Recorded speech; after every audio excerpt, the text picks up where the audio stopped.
In order to understand rules and conventions to short films, I researched several myself in order to gain some idea on how they are produced. Short films I researched were Let It Be, The Fleeting Little Life of Peter Wright, and Get Off My Land. These helped me identify conventions so that I could follow them throughout my short film. Out of the three short films, I've mainly focused on Let It Be because I felt that the theme of death was something that I wanted to portray in my short film. I quickly looked for conventions so that I could emulate this sort of theme, and the story that I wanted to explore was more realistic. I was particularly drawn because of the small amount of characters and the small location that were used for the short film, mainly using a small area and three central main characters. I quickly realised that these conventions were all used within every short film that I researched, and so I tried to emulate these as much in my planning so that my short film was as good as a professional short film. To follow in this vein, I only used three main characters, the baker,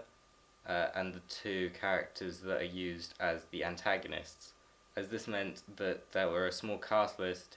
and it fit with the small narrative structure that I had to follow, which is what was used for every other short film as well. I also used one very small location, as this is all that was really needed for my short film, and it was conventional to not use many locations as it wasn't as high a budget and it would have overcomplicated the story as much as it didn't need to be. I chose a kitchen as I felt this is what was right for the role, and it's what felt right for my short film, considering the small budget that I had and the limited time I had for my actors,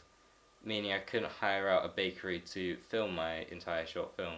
Talking narratively, I followed Todorov's narrative structure as it wasn't overcomplicated and so felt like it fit for a short film, as this meant that it could fit into the small time frame and use the small character list and small location. I also followed binary oppositions theory, as this is what I felt would follow Todorov's narrative structure, and so would be more conventional for my short film. I also used Bartholdi's Enigma code at the end as this is what felt right for my short film,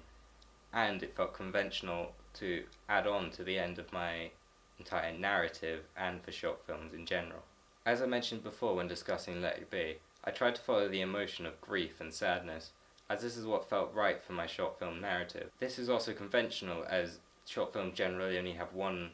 emotion to convey with their narrative, making it less complex and working well for my short film.